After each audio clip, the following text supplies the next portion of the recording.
বাংলাদেশের সর্বশেষ গুরুত্বপূর্ণ আপডেট সংবাদে আপনাকে স্বাগত। শুরুতেই সংবাদ শিরোনাম, পরে বিস্তারিত। শুরুতেই জানাবো 25 ক্যাডার নেতৃত্ববৃন্দের বৈঠক, বৈষম্য নিরসনের দাবিতে 5 দফা কর্মসূচি ঘোষণা। বৈষম্য নিরসনের দাবিতে 5 দফা কর্মসূচি ঘোষণা করেছে আন্তঃক্যাডার বৈষম্য নিরসন পরিষদ। আর শনিবার 21শে ডিসেম্বর পরিষদের অন্তর্ভুক্ত 25টি ক্যাডারের নেতৃত্ববৃন্দের এক মতবিনিময় সভায় সব কর্মসূচি ঘোষণা করা হয়েছে। রাজধানীর সেগুনবাগিচার গণপূর্ত ভবনে এই সভা অনুষ্ঠিত হয়। আন্তঃক্যাডার বৈষম্য নিরসন পরিষদের সমন্বয়ক ড মোহাম্মদ মফিজুর রহমানের সঞ্চালনায় অনুষ্ঠানে 25টি ক্যাডারের সভাপতি, সেক্রেটারি সহ সিনিয়র নেতৃত্ববৃন্দ উপস্থিত ছিলেন। এরপর জানাবো সাভারে যাত্রীবাহী বাসে ছিনতাই, 5 লাখ টাকার মালামাল লুট। সাভারের সিএনবি সংলগ্ন জাহাঙ্গীরনগর বিশ্ববিদ্যালয়ের মীর মোশাররফ হোসেন হলের সামনে ঢাকা আরিচা মহাসড়কে শুক্রবার রাতে ওয়েলকাম পরিবহন ঢাকা মেট্রো 1/9767 ঢাকা হতে চন্ডাগামী একটি বাসে ছিনতাইয়ের ঘটনা ঘটেছে। এ সময় ছিনতাইকারীদের ছুরিকাঘাতে শামীম 35 নামে এক যাত্রী গুরুতর আহত হলে তাকে বিশ্ববিদ্যালয় চিকিৎসা কেন্দ্রে ভর্তি করা হয়। জানাবো 25এই নির্বাচন চায় বিএনপি এবং সমমনা। দেশের চলমান রাজনৈতিক পরিস্থিতি এবং ত্রয়োদশ জাতীয় সংসদ নির্বাচন নিয়ে ফ্যাসিবাদ বিরোধী আন্দোলনে থাকা মিত্র দলগুলোর সঙ্গে ধারাবাহিক বৈঠক শুরু করেছে বিএনপি। তাদের সঙ্গে বৈঠক করে তারা জানিয়েছে 2025 সালের মধ্যেই নির্বাচন চায় বিএনপি। এদিকে সাগরে নিম্নচাপ, 2 দিন বৃষ্টি হতে পারে যেসব অঞ্চলে। বঙ্গোপসাগর এবং তৎসংলগ্ন এলাকায় অবস্থানরত লঘুচাপটি নিম্নচাপে পরিণত হয়েছে। এটি উত্তর পূর্ব দিকে অগ্রসর হতে পারে। এর প্রভাবে আগামী 2 দিন দেশের বিভিন্ন অঞ্চলে হালকা থেকে মাঝারি ধরনের বৃষ্টিপাত হতে পারে বলে পূর্বাভাস দিয়েছে আবহাওয়া অধিদপ্তর। এদিকে আওয়ামী লীগ আর কখনোই ক্ষমতায় আসতে পারবেন না বললেন ডাক্তার তাহের। ফ্যাসিস্টরা বিদায় হলেও আর কখনোই তারা ক্ষমতায় ফিরে আসতে পারবে না উল্লেখ করেছে বাংলাদেশ জামাত ইসলামের কেন্দ্রীয় নায়েবে আমির ডাক্তার সৈয়দ আবদুল্লাহ মোহাম্মদ তাহের। তিনি বলেছেন, ফ্যাসিবাদ এখন বিদায় হয়ে গেছে। পতিত আওয়ামী লীগ বাংলাদেশে আর কখনোই ফিরে আসতে পারবে না। এবং সর্বশেষ জানাবো জনশক্তি নিয়ে কোনো আলোচনাই হয়নি, জানালো জাতীয় নাগরিক কমিটি।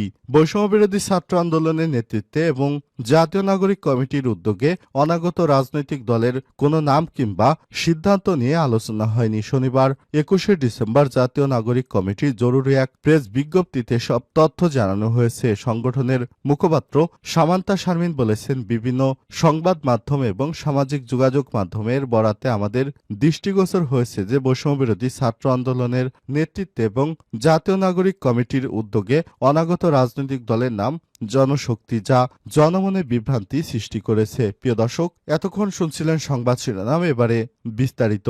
তবে তার আগে বন্ধুরা অনুরোধ থাকবে এই সংবাদটিতে একটি লাইক দিন।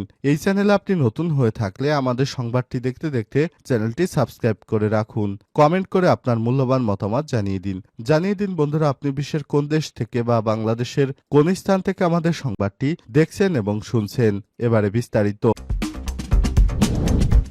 বৈষম্য নিরসনের দাবিতে 5 দফা কর্মসূচি ঘোষণা, 25 ক্যাডারের নেতৃত্বে বৈঠক। বৈষম্য নিরসনের দাবিতে 5 দফা কর্মসূচি ঘোষণা করেছে আন্তঃক্যাডার বৈষম্য নিরসন পরিষদ। শনিবার 21শে ডিসেম্বর পরিষদের অন্তর্ভুক্ত 25টি ক্যাডারের নেতৃত্ববৃন্দের এক মতবিনিময় সভায় কর্মসূচি দেওয়া হয়েছে। রাজধানীর সেগুনবাগিচা পূর্ত ভবনে এই সভা অনুষ্ঠিত হবে।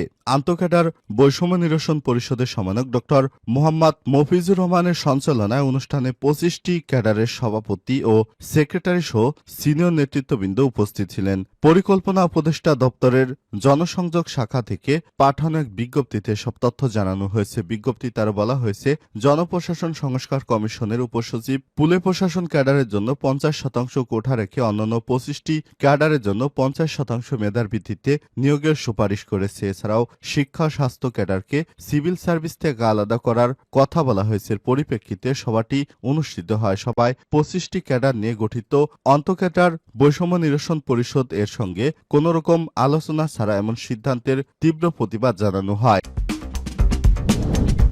সাভারে যাত্রীবাহী বাসে ছিনতাই ৫ লাখ টাকার মালামাল লুট। সাভারের সি&বি সংলগ্ন জাহাঙ্গীরনগর বিশ্ববিদ্যালয় মীর মোশাররফ হোসেন হলের সামনে ঢাকা আরিচা মহাসড়কে শুক্রবার রাতে ওয়েলকাম পরিবহনের ঢাকা মেট্রো ১/৯৭৬৭ ঢাকা হতে চন্দ্রগামী একটি বাসে ছিনতাইয়ের ঘটনা ঘটেছে।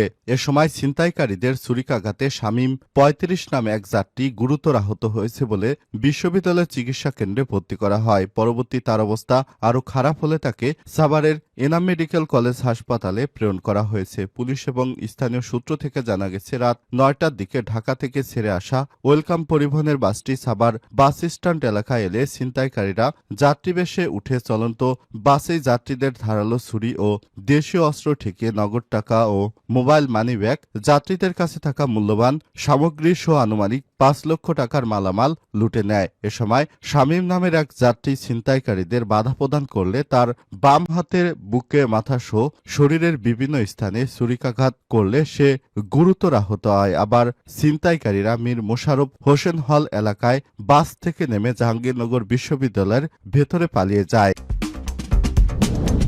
২৫শে নির্বাচন চায় বিএনপি এবং সমমনারা। দেশের চলমান রাজনৈতিক পরিস্থিতি, ত্রয়োদশ জাতীয় সংসদ নির্বাচন নিয়ে ফ্যাসিবাদ বিরোধী আন্দোলনে থাকা মিত্র দলগুলোর সঙ্গে ধারাবাহিক বৈঠক শুরু করেছে বিএনপি। শনিবার বিকেলে ১২ দলীয় জোট, জাতীয়তাবাদী সমমনা জোট এবং বাংলাদেশ লেবার পার্টির সঙ্গে পৃথকভাবে রাজধানীর গুলশানে দলীয় চেয়ারপারসনের কার্যালয়ে বৈঠক করে বিএনপির লিয়াজো কমিটি। এতে দেশের বর্তমান পরিস্থিতির পর্যালোচনা করে দ্রুতই নির্বাচনের পক্ষে মত দেন মিত্র দলগুলোর শীর্ষ নেতারা। এজন্য অন্তর্বর্তীকালীন সরকারের সঙ্গে বার্ষিক সহযোগিতার ভিত্তিতে সুষ্ঠু এবং গ্রহণযোগ্য নির্বাচনের জন্য যা যা করা দরকার তারা তা করবে বলেও মত দেন নেতারা। বৈঠক সূত্র থেকে জানা গেছে, আগামী জাতীয় নির্বাচনের সময়সীমা প্রসঙ্গে জোট নেতাদের কাছে মতামত জানতে চায় বিএনপি। সেখানে সব জোট এবং দলের নেতারা অভিন্ন সুরে জানান, ত্রয়োদশ জাতীয় সংসদ নির্বাচন কোনোভাবেই ২০২৫ সাল অতিক্রম করতে পারে না। এ সময়ের মধ্যে নির্বাচন না হলে দেশে অস্থিরতা বাড়বে। পতিত ফ্যাসিবাদের দোসররা আরও শক্তি সঞ্চয় করে গভীর ষড়যন্ত্র করতে সক্ষম হবে।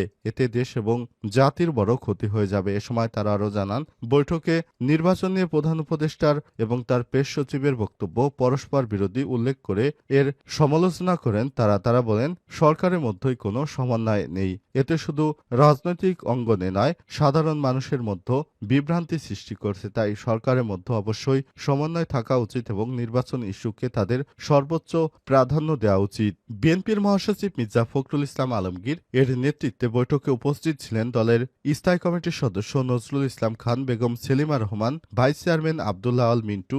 জানা গেছে, বৈঠকে বিএনপির মহাসচিব উপস্থিত জোট নেতাদের উদ্দেশ্যে বলেন, দেশকে নিয়ে দেশি চক্রান্ত থেমে নেই। চক্রান্তকারীরা যে কোনো উপায়ে দেশকে অস্থিতিশীল করার চেষ্টা করছে। এমন সময় দায়িত্বশীল কোনো রাজনৈতিক দল হিসেবে সবাইকে আরও কৌশলী হতে হবে, আরও সংযমী হতে হবে। রাজনৈতিক বক্তব্য, বিবৃতি